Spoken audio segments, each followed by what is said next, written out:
This lecture is essentially an extension or an expansion pack of the History of Urban Form series with a focus on streets. Now, when I say urban form, what I mean by that is the physical city. Where and how did it develop and why? What is its overall street network and its block sizes?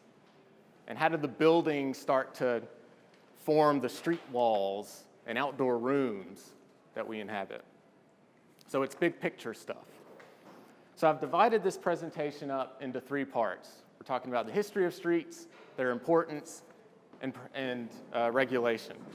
And I know this might not sound very exciting, but it's my hope that this will be the best presentation you have ever heard about streets on a Tuesday. So let's start from the beginning. What are cities made of? Anybody? People and buildings. Infrastructure, cars, keep going. Mm-hmm. Sidewalks, yep. Yep. We could do this for an hour, and we would develop a list of thousands of objects, including, as you just said, people, streets, buildings, trees, billboards, sidewalks, sewers, dumpsters, cars. Lots of things go into making our cities. But what I want you to do is take all those items and arrange them in order of their permanence. What item lasts the least amount of time and what lasts the longest amount of time? So, and this is based on no real science here, but just bear with me. At the bottom of this list, you might find something like dumpsters. So dumpsters are these relatively small and movable things. They probably last maybe, I don't know, 10 or 15 years before they rust and need to be recycled. So they're at the bottom of the list. Sidewalks. Sidewalks are actually these fungible things. I mean, you can add them and take them away. They're actually adding sidewalks on Northside Drive near my condo, but they can just as easily take them away to make room for more traffic lanes. Interestingly, people and street trees and buildings share a comparable life expectancy. So I'm expected to live about 80 years. All the street trees in my neighborhood were planted about 80 years ago, and they have all been falling down. And buildings, the average building lasts about 80 years. Now there's a lot of spread in that. The average residential building lasts about 150 years. But the average Walmart or crappy apartment complex lasts about 10 or 15 years. But the average is 80 years. So what do you imagine is the most permanent thing that we build in our cities? Streets. Streets last on the order of thousands of years. We've got, a few years or some decades, maybe a couple hundred years, thousands of years. So let's see this play out. So this is Imola in Italy. It was founded by the ancient Romans about 2,000 years ago. And when they subdivided their territory, they used this unit called a heradium. Now, a heradium is 240 feet on a side. That shares a similar root with our word hereditary. So the idea is that your family would continue to inherit these heradia over time.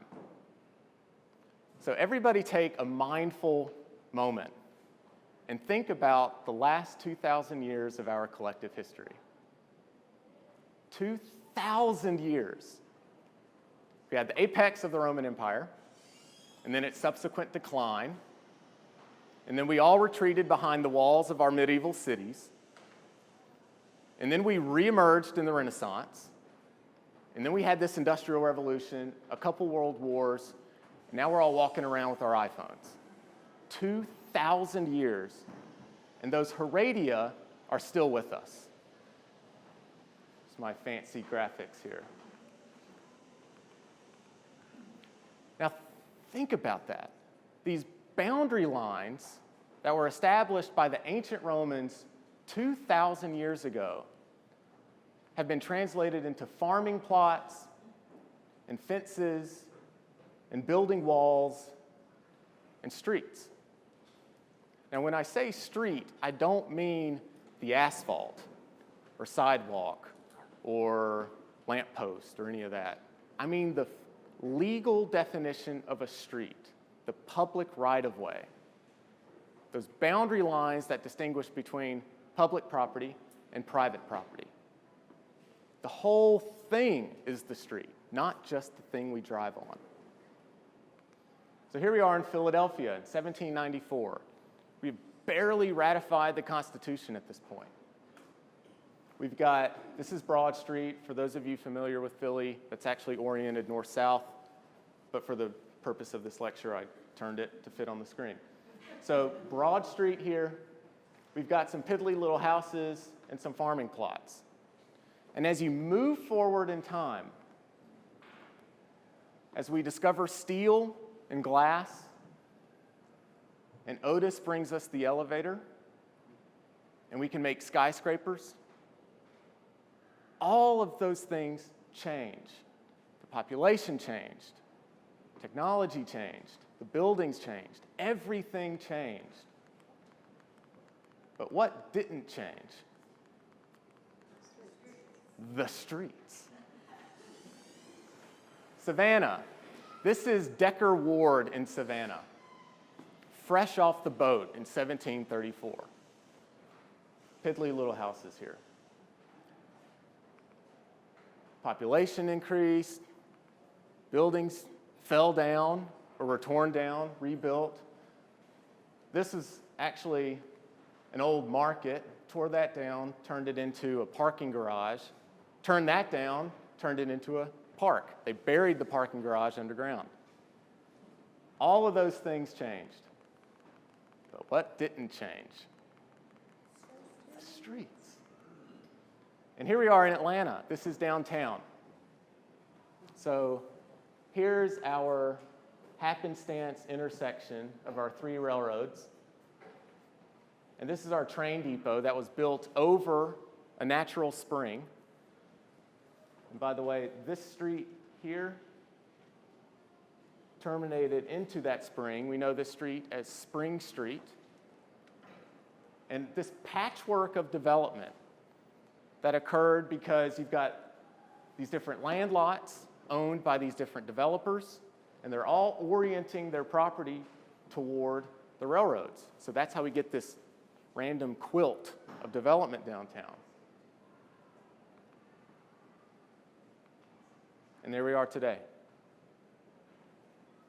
This is from 1853, this map. So where do streets get their resiliency?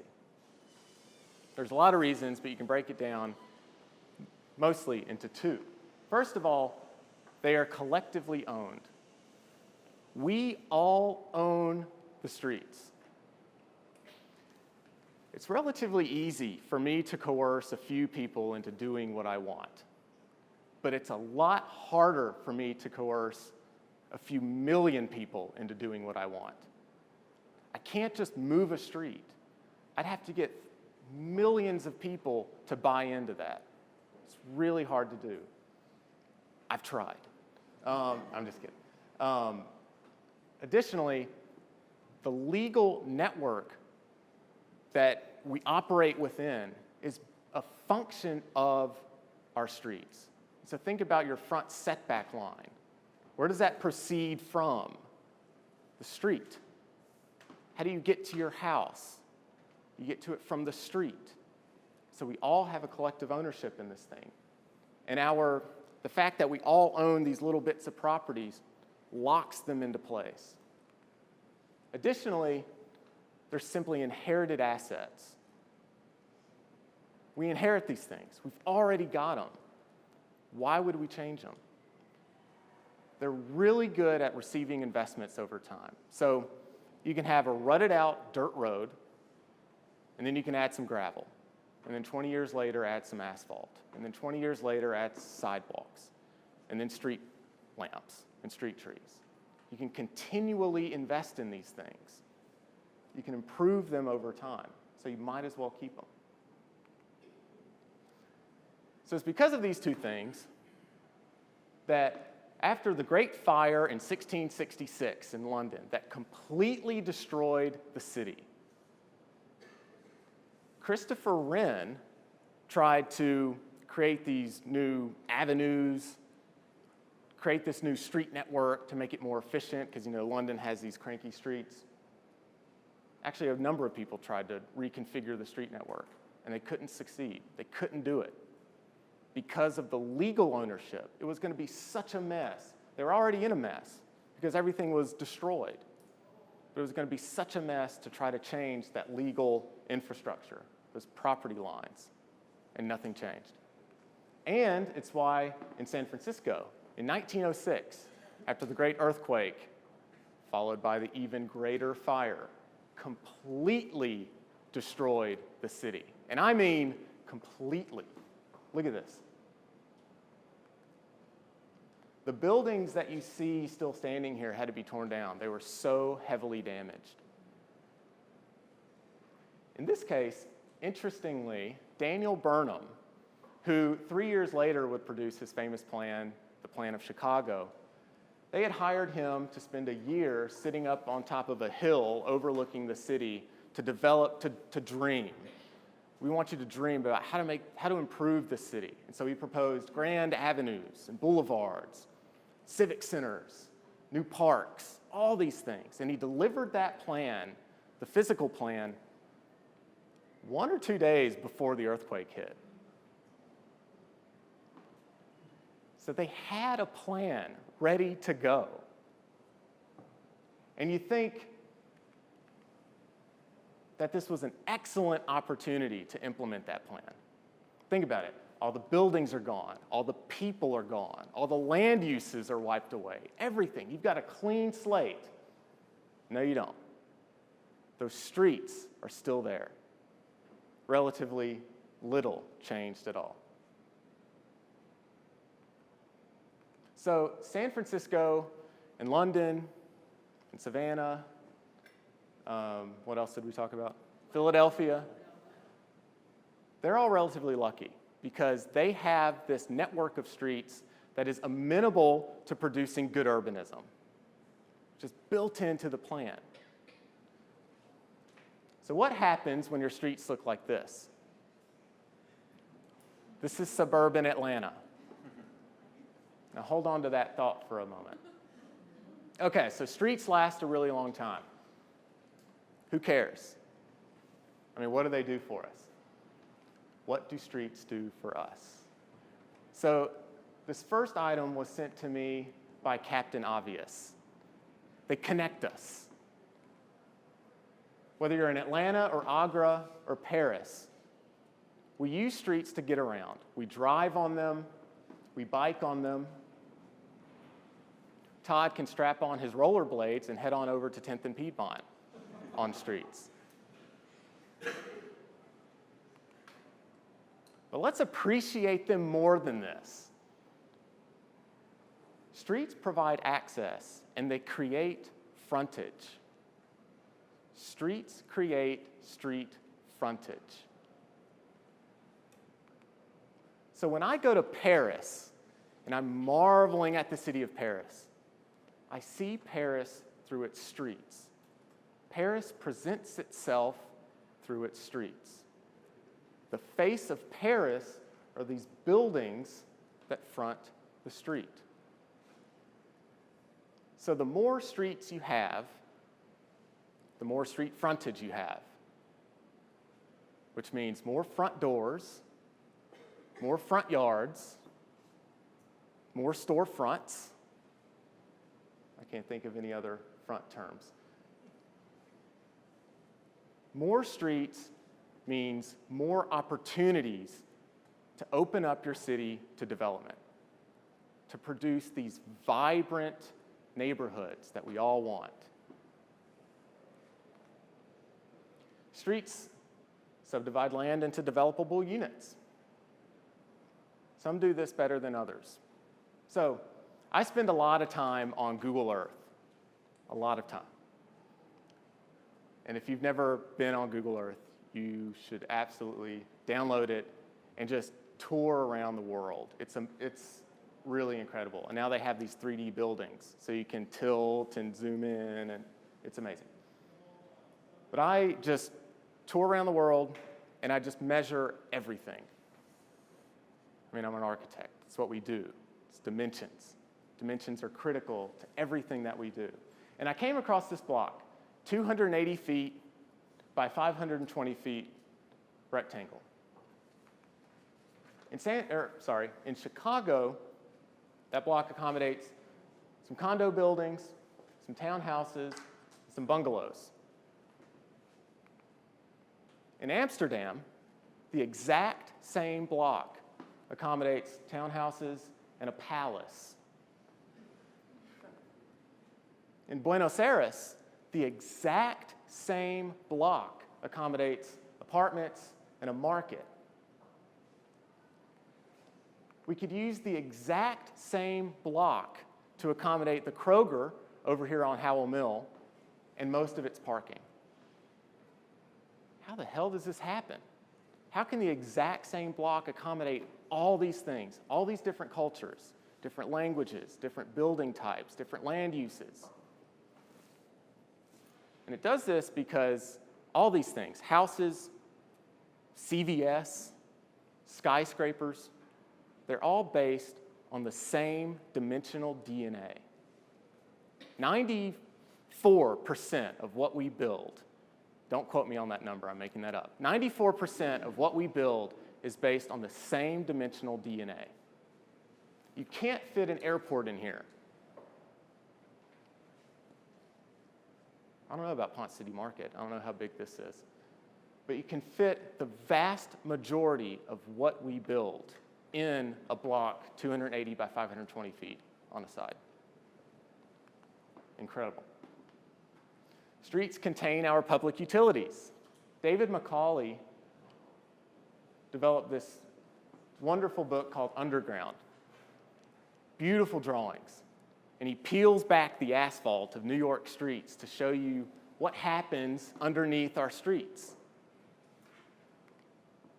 You may not know this, but underneath our streets, we've got telephone ducts and water and steam and sewers and storm drains. All these public utilities are running under our streets. Finally, streets provide our largest public space. So Portland has very small blocks, 200 feet on a side. The percentage of land in Portland that is given over to streets is 40%. 40% of Portland is streets. That is our largest public space.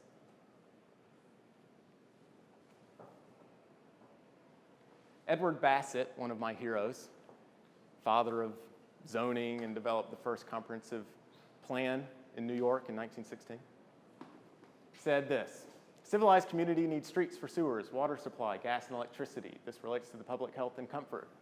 It needs streets for water for fire protection and the movement of fire apparatus. This relates to public safety. It needs streets for foot and wheel traffic. This relates to all police power fundamentals. Ask any planner, what do you do? And what they should say is that we uphold the health, safety, and welfare of the public. Health, safety, morals, and general welfare of the public. So don't take my word for it. Let's ask Frederick Law Olmsted. The street plan has always been regarded as the foundation of all city planning. How about Otto Wagner, one of the greatest architects in history? Streets and squares demand the greatest care and attention in the planning of the city. They need to be discussed first. How about our very own Doug Allen? Streets are the primary structural unit of the city. Or Richard Dagenhart, which some of you may know through his Good Urbanism 101 series that he's given here a number of times. Subdivide first. Buildings and land uses come later. Streets are important. So what the hell happened? if streets last for so long, and they are so critical to our lives, how did we end up with something that looks like this? And this is where we get into the intestines of the Leviathan. We start to talk about regulations and legalese. In the 1800s, you really did not want to live in a city. They were dirty and dangerous, and people were literally dying because they lived next to where they worked. And they worked in coal-burning factories. It was a major public health issue. And so in 1910, we created the city planning profession. And in the 1920s, in order to tackle this huge problem, this huge city planning public health problem, these two documents were at the center of this answer. A standard city planning enabling act on the left, and on the right, a standard state zoning enabling act. So let's see what these things say. So if you open up the City Planning Enabling Act, it tells us what a comprehensive plan is. You may have heard of that before. You know, they're updating the comprehensive plan of Atlanta. Page 13. Now don't worry, I'm going to read every single word. It shall be the function and duty of the commission to make and adopt a master plan, a comprehensive plan. Such plan shall show the commission's recommendations for the development of said territory, including, among other things, the general location, character, and extent of streets, viaducts, subways, bridges, waterways, waterfronts, boulevards, parkways, playgrounds, squares, parks, aviation fields, and other public ways, grounds, and open spaces, and general location of public buildings and other public property, and the general location and extent of public utilities and terminals, whether publicly or privately owned or operated, for water, for light, sanitation, transportation, communication, power, and other purposes. Also, the removal, relocation, widening, narrowing, vacating, abandonment, change of use, or extension of any of the foregoing ways, grounds, open spaces, buildings, property, utilities, or terminals, as well as a zoning plan. That's a lot of stuff.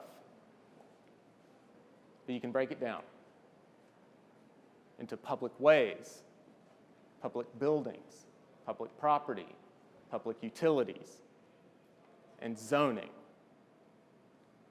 So just to make sure we're all on the same page, what is zoning? Well, if you go to page 1 in the zoning primer, which was written in 1926, it says this. I think it's the first sentence. Zoning is the application of common sense and fairness to the public regulations governing the use of private real estate.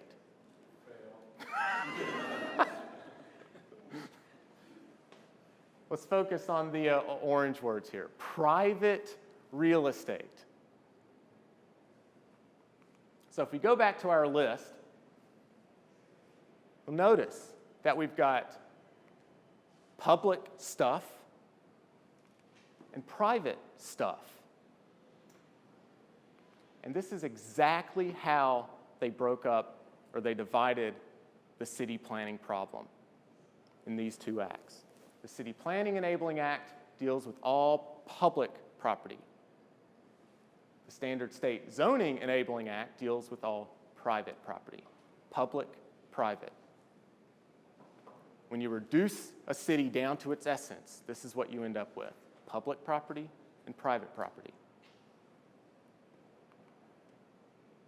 And associated with each one of these acts is a critical map. So the Zoning Act has the zoning plan, which we've all heard of before. But the City Planning Act has this thing called a master street plan. We'll get to that in a second. So going back to our comprehensive plan, this last line here, as well as a zoning plan, as well as a zoning plan. It's like they almost forgot it. They said, oh shoot, we got to change that period into a semicolon and add zoning. And they emphasized over and over again that zoning is simply one phase of city planning. So how in the world did zoning essentially become city planning? That we have these 1,000-page documents. We have an Office of Zoning. That is an entirely different presentation.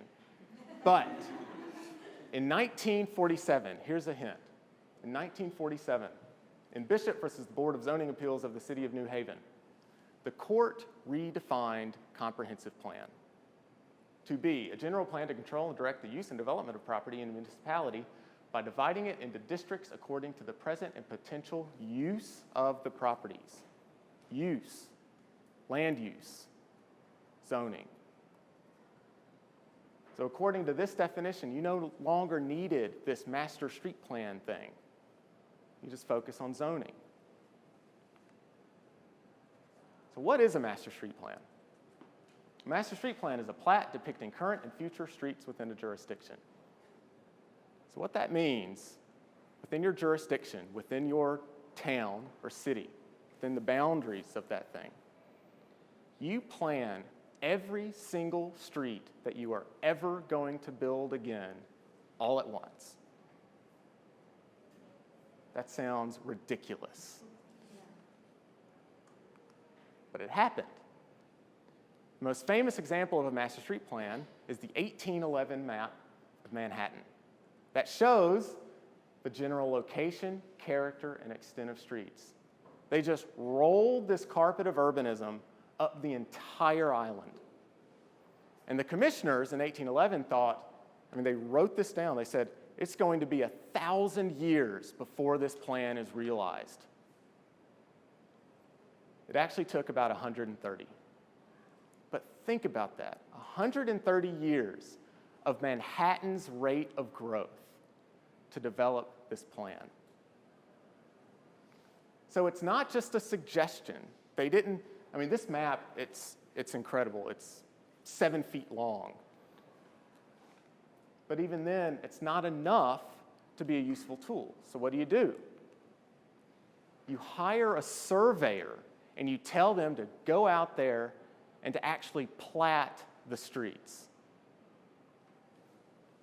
These little circles here are monuments. They spent, I can't remember, 10 years or something like that, going up the entire island, planting these monuments in order to protect the future street beds from accidental or intentional development. A master street plan does you no good unless it is on a plat and that you know exactly where those boundary lines are going to be. Now notice that we're showing some marshy area, some creeks, some topography, but the only thing we're really adding here is just a simple line drawing. All we're showing are these boundary lines. All we're indicating is public property and private property. Public, private, public, private. So on this map, there's 105th Street. Just two parallel lines. In reality, today it's rendered like this. Asphalt, cars, UPS delivery person, trees, buildings. That's what it looks like on a master street plan. You would not be able to distinguish on a master street plan between 105th Street in New York and 381st Avenue in Minnesota. They look exactly the same. They are the same street. Given enough time, this could absolutely become this. It's that same dimensional DNA. Given enough people, enough building, enough time, this can absolutely become this. And this used to look something like that. So let's see how the Manhattan Plan developed over time. So here we are in 1812, and the streets in red here were existing at that time. So as we move forward, you can see how development simply fills in the plan, all the way up to 1942, thereabouts. Think about the amount of change that occurred in Manhattan between 1811 and the 1940s. And that plan was there to guide it all. So I really like analogies. So a master street plan is a lot like a jigsaw puzzle. When you buy a puzzle, it comes in a box, and on the cover of that box is a picture. That picture is your goal. So regardless of how long it takes you, regardless of how many of your neighbors you have to get involved, eventually you will reach your goal. And a master street plan operates in the exact same way. So regardless of whether it takes you 10 years or 100 years or 1,000 years, or whether it takes 10 developers or 1,000 developers, as long as you have that reference, you will reach your goal. So a city without a master street plan is like a puzzle without a box or without a picture. You have no clue where to put the pieces. And so you just start slamming them down. And you may end up with some pockets of good urbanism and some good neighborhoods, but eventually, overall, you're going to realize something is off. Something isn't quite right. So how the hell did we get here?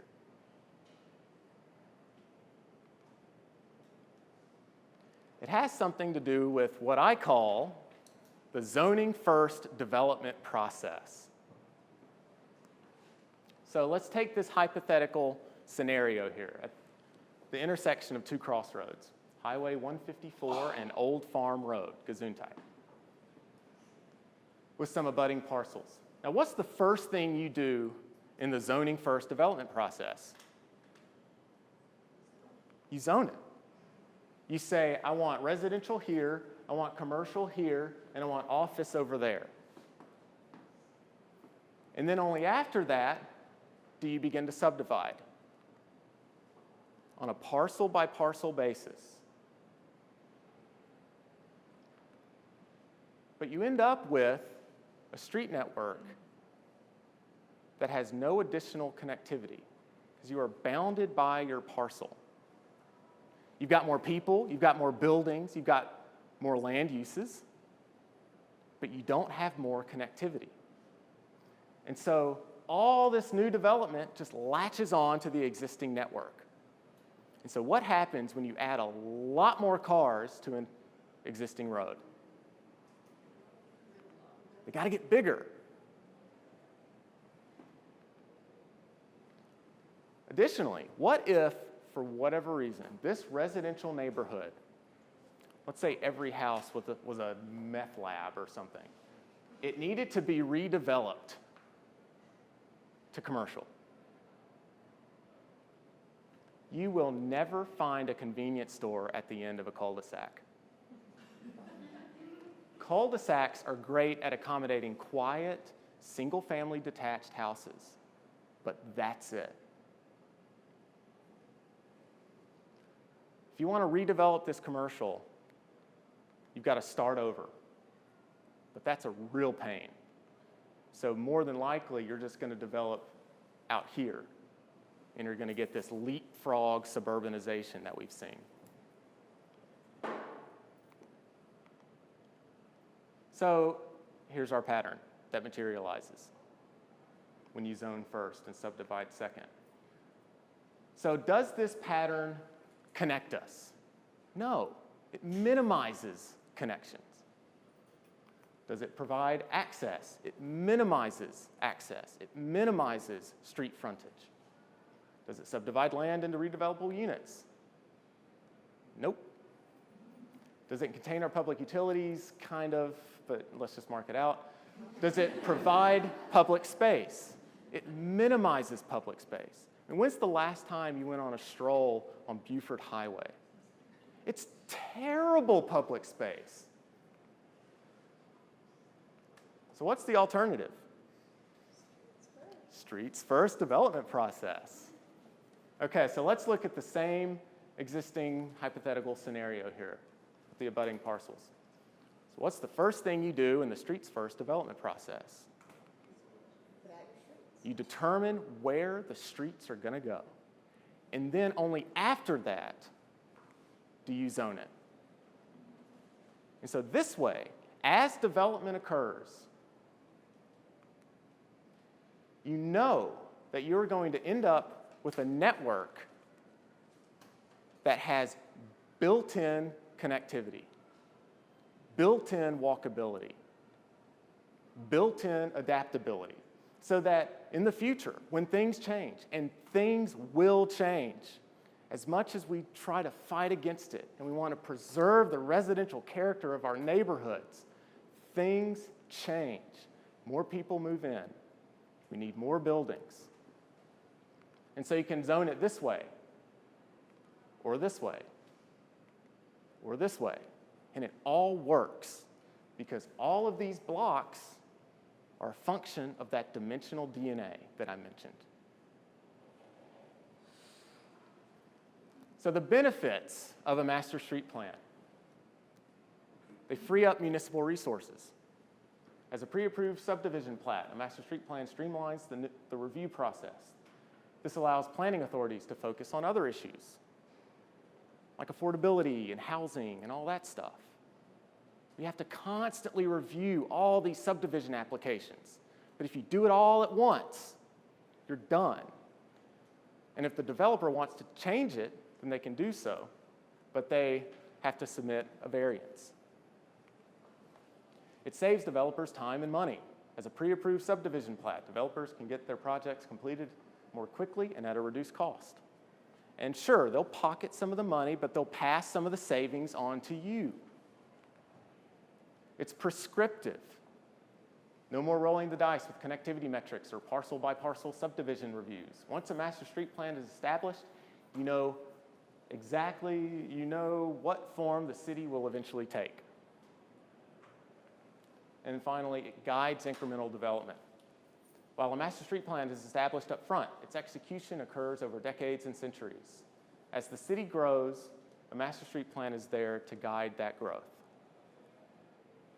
And so it all comes down to, what do we want? If we want these walkable and enjoyable and sustainable and vibrant communities with a wonderful tax base like Virginia Highlands, we really need to place more emphasis on our streets up front. So I'm going to end it there. So thank you all so much for coming.